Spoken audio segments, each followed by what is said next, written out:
কিরে বেলাল, এটা কেমন জুলুম? কতদিন হলো তোমার কণ্ঠের আজান শুনি না। বেলাল রে, তোর কি মন চায় না আমি নবীর জিয়ারতে আসতে? বেলাল আয়, আমি নবীর জিয়ারতে আয় রে বেলাল আয়, কতদিন হলো তোমার কণ্ঠের আজান শুনি না। স্বপ্ন যখন নবীজি দেখাইছে, এ মুসলমান, হযরত বেলাল সুদূর সিরিয়ার দামেস্ক থেকে পাগলের মতো দৌড়াইলেন, পাগলের মতো ছুটে আসলেন। যখন মদিনাতে আসলেন তখন তাহাজ্জুদের সময় চলতেছিল। তাহাজ্জুদের সময় চলার সময় হযরত বেলাল রাদিয়াল্লাহু আনহু কাঠের জালি দিয়ে তখন রওজা শরীফ ঘিরে রাখা ছিল। ওই জালির পাশে বসে বসে জালির সঙ্গে মাথা ঠেকাইয়া নবীর পাগল বসে বসে গুনগুন গুনগুন করে কাঁদে আর বলে, হুজুর আপনি আসতে বলেছিলেন, গোলাম এসে হাজির হয়েছে। নবী গো, আজান দিতে বলেছেন, আমি আজান দিলে আপনি আগে নামাজ আসতেন, এখন আজান দিলে কি নবী আপনি নামাজে আসবেন? হুজুর এখন আজান দিলে কি আপনি নবী নামাজে আসবেন? নতুন মুয়াজ্জিন আসছে আজান দেওয়ার জন্য, এসে দেখে নবীর মুয়াজ্জিন বেলাল কাঁদে। ডাক দেখে মদিনাবাসী শুনছো, নবীর মুয়াজ্জিন ফিরে এসেছে, বেলাল আসছে, বেলাল ফিরে আসছে। এই কথা শোনার পরে সব সাহাবী ঘর থেকে বের হয়ে দৌড়ায় এসে দেখে বেলাল কাঁদে। সাহাবীরা বলে, বেলাল আজান দাও, কতদিন হলো তোমার কণ্ঠের আজান শুনি না। বেলাল আজান দাও, কতদিন হলো আজান শুনি না রে বেলাল। বেলাল বলে, সাহাবীরা রে, আমি আজান দিলে কি নবী নামাজ আসবে বলো? সালমান ফারসি রাদিয়াল্লাহু আনহু ডাক দেখে, সাহাবীরা আমাদের কথায় বেলাল আজান দিবে না, তোমরা যাও দেখো হাসান আর হুসাইন দুইজন ঘরের মধ্যে আছেন। ইমাম হাসান হুসাইন রাদিয়াল্লাহু আনহুমা যদি বলে তাহলে বেলাল অবশ্যই আজান দিবে। সালমান ফারসির পরামর্শে সাহাবীরা দৌড়ায় গেলেন। বর্তমান 7 নম্বর গেট বাবুস সালাম বরাবর একটা মসজিদ আছে, মসজিদে আলী। এটাই ছিল হযরত ফাতেমা রাদিয়াল্লাহু আনহার বাড়ি। এই বাড়িতে দৌড়ে যাওয়ার পরে ইমাম হাসান হুসাইন রাদিয়াল্লাহু আনহুমা দুইজনকে নিয়ে আসা হলো। দুইজনকে নিয়ে আসার পরে হযরত ইমাম হাসানকে দেখতে আমার নবীর মতো দেখা যাইতো, চেহারাটা রাসূল করিমের চেহারার মতো ছিল। নাতি দৌহিত্র নানার চেহারা পেয়েছিলেন, ইমাম হুসাইন ও নানার সুরত পেয়েছিলেন। দুই ভাই নানার সুরত পেয়েছিলেন।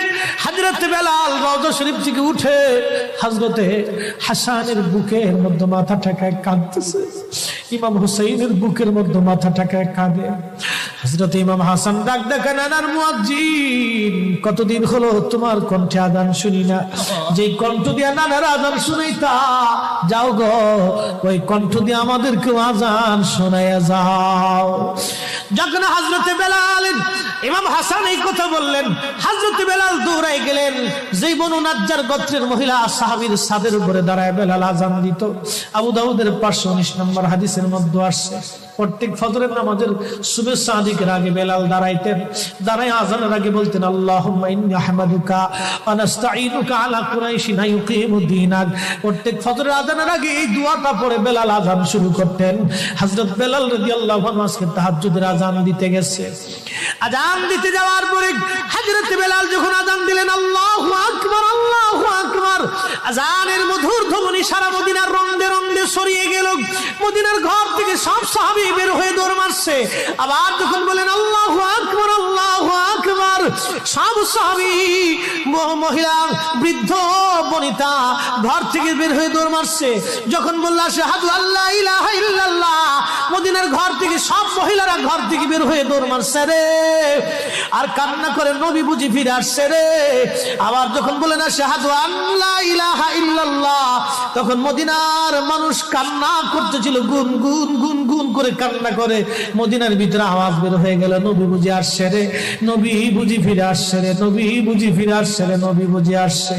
হযরত বেলাল যখন বলেন আশহাদু আন্না মুহাম্মাদুর রাসূলুল্লাহ, মদিনার মাটিগুলি থরথর থরথর করে কেঁপে উঠছে রে। মদিনার মানুষের কান্না বেড়ে গেল। হযরত বেলাল অজ্ঞান হয়ে জমিনের মধ্যে পড়ে গেলেন, তিনি বেহুশ। নবীর আশিক বেহুশ হয়ে গেলেন। বেলালের মতো আশিক যদি আমরা হইতাম, এ দুনিয়ায় নবীর দেখা পাইতাম, এ দুনিয়ায় নবীর দেখা পাইতাম। যখন হুঁশ ফিরে আসছে, রওজা শরীফের পাশে বসে বসে বেলাল কাদের বলে, হুজুর হুজুর আজান দিতে বলেছিলেন, আজান দিয়েছি। হুজুর আমি আজান দিলে আগে নামাজে আসতেন, আজকে আজান দিলাম আপনি হুজুর আসেন নাই। যে আজান দিলে নবী আসবে না, আমি বেলালে আজান আর কোনোদিন দিব না। হযরতে বেলাল কিছুদিন পরে কলিজা ফেটে নবীর বিরহ বেদনা সহ্য করতে না পেরে তিনি চলে গিয়েছিলেন পরপারে। কলিজা